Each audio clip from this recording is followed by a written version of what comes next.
You quit your job. Does that mean you're going to leave me? No, that's not true. Becoming independent is like changing careers. It doesn't mean I won't have any money. You think going independent will work? I doubt it. Maybe you should go independent from me too. Huh? Are you talking about divorce? I won't support someone who's not working. My name is Lisa. I'm 40 years old. I've been working while raising my child. I didn't work after my daughter was born, but I was lucky to get my old job back when she started elementary school. I mainly work from home now. My daughter is in 6th grade, and I think it's time for me to try something new at work. My husband is also 40. When we married, he was a salesman with good prospects. He was confident in his job, but he switched jobs 3 years ago, hoping for a better salary. Instead, his salary went down, his benefits are worse, and he has to work overtime every day. My family lives on a farm in the countryside.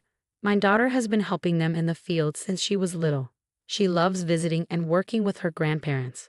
My parents love doing field work with my daughter, but my husband hates the countryside and never wants to visit my parents' house.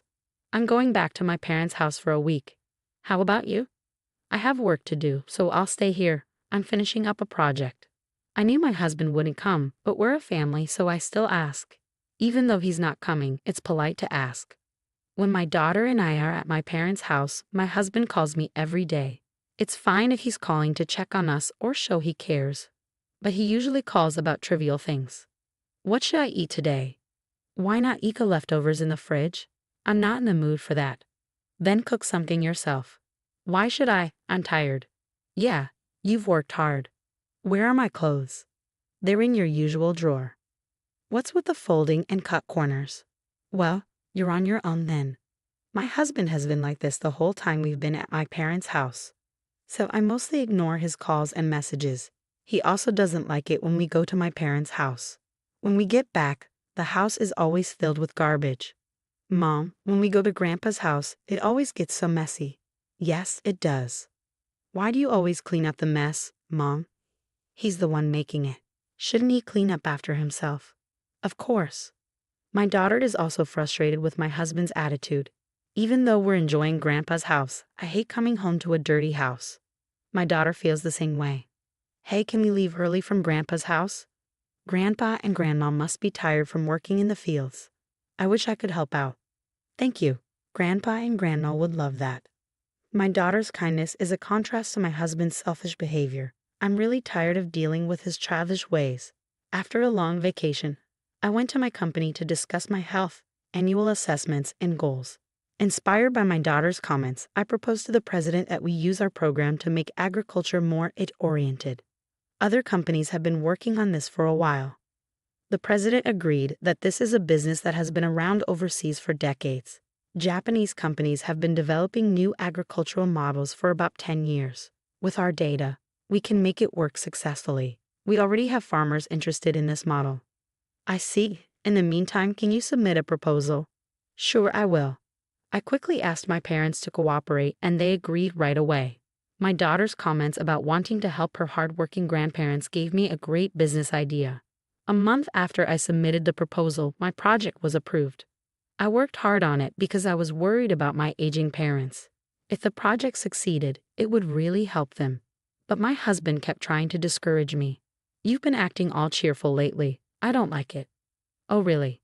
Are you getting carried away? I don't know. Your face just demotivates me. Well, if that's the case, you don't have to look at me. I know my husband just wants to make me feel bad. I already feel bad enough, but I try not to show it. I keep my tone normal and treat him as usual. He's always like this. When I'm happy or excited, he tries to hurt me. I'm used to it now, so I don't let it affect me, but it's still frustrating. I can't just not look at you. We live together. That's not true. You can just stay in your room.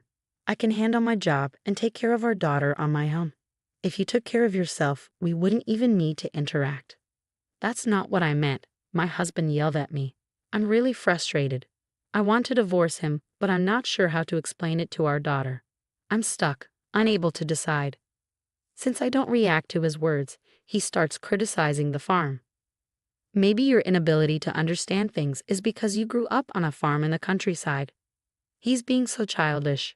I try to stay calm, but when he insults my parents, it really gets to me. Still, I'm keeping a cool head this time. For the first time, a project I propose has been accepted, and I'm excited to work on it. My husband's attitude isn't bothering me as much as it used to. So, you're saying I can't do my job because I grew up in the city? You're crossing the line. That's exactly what I'm going to say to you. Don't be a jerk.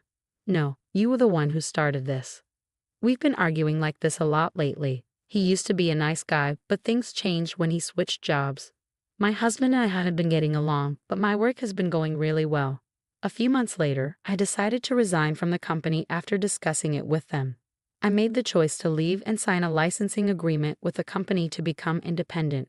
I had told my husband about this plan beforehand, but I guess he didn't really listen because as soon as I resigned, he told me he wanted a divorce. You quit your job. Does that mean you're going to live off me? No, that's not true.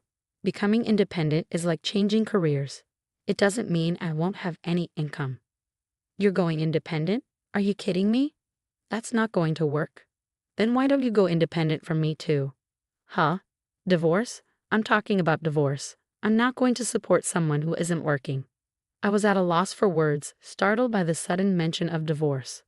I was thinking about my daughter when she unexpectedly opened the living room door. Mom, get a divorce, she said, even though she should have been asleep. My husband looked briefly upset but quickly defended himself. It's your fault for saying you're quitting your job. He stood in front of our daughter, insisting it wasn't his fault. But my daughter only looked at me, ignoring him completely. Are you sure? I asked her. Yes, I want you to get a divorce. I don't like him. He always says mean things to you, Mom. Don't stay with him because of me. I want you to divorce him right now. We can go live with Grandpa and Grandma. Thank you, I said, touched by her support. But you'll have to change schools. Are you okay with that? Yeah, I'm totally fine with it. Let's go. You don't have to talk to Dad anymore, right? Yeah, I guess so. Well, I guess that's it. We'll talk about the details later. Hey, my husband interrupted. What? I replied, exhausted. It's not my fault, okay? Okay, we'll talk later. I hope you can live a life you won't regret in the future. Huh, I'm not gonna regret it. I'll be free once you guys are gone. I turned my back on my husband, who was still ranting, and left the house with my daughter. Despite my worries, my daughter seemed relaxed at my parents' house. She'd adjusted well after changing schools for the new semester and seemed to be enjoying her new environment. Once she was settled, my husband and I had another discussion about the divorce. He claimed he wouldn't pay alimony because, according to him, I was to blame. Normally, if it were my fault, he'd ask for alimony, but he clearly didn't understand what being liable meant. I will properly charge you alimony, I told him. Huh? Because you're the one who's liable, right? You're wrong. You don't know what you're talking about. How can I be liable? I didn't do anything. Exactly, you didn't do anything about the house or our daughter. I was the one struggling while you did nothing, but you sure took care of Mary, didn't you? What?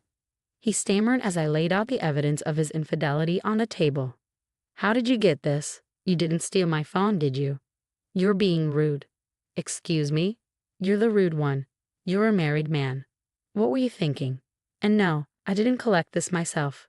Then how did you get it? You're unemployed. How did you afford a detective? It was our daughter, I revealed. Huh. She's the one who collected all of this. After we separated, she told me she saw you walking arm in arm with a woman she didn't know. She used my laptop to sync your phone and showed me the data. She even encouraged me to divorce you. She hates you. She hates that you're her father. So I can divorce you without a second thought, I said, feeling a mix of anger and relief. I can't believe you let our daughters see those pictures. You're such a lousy father. I laid out all the evidence in front of him. There's no point in making excuses. Your new job was the result of another affair, and you're already paying alimony to that woman's husband. You even lied about your salary being reduced, and I've looked into all of it. At that point, my husband, who had been stubborn and defensive, finally nodded, realizing he was caught. I'm proud to have such a talented daughter, he said, trying to shift the conversation. I'd be happy if she takes over my company in the future, if that's what she wants. Sorry, he muttered. Sorry isn't enough. Let's not avoid the divorce. You don't want to be unemployed, do you? I'm not stopping the divorce. And if you don't pay alimony and child support in a lump sum, I'll go to your company and tell them everything. If you do that, I won't be able to keep my job, he pleaded. Maybe you should start looking for a new one then, I said, standing firm. You're going to regret this for the rest of your life, he threatened. But I knew I wouldn't. My husband tried to ask me for help, but I just smiled and brushed him off. After that, he was reluctant to sign the divorce papers, so I hired a lawyer and let him handle everything.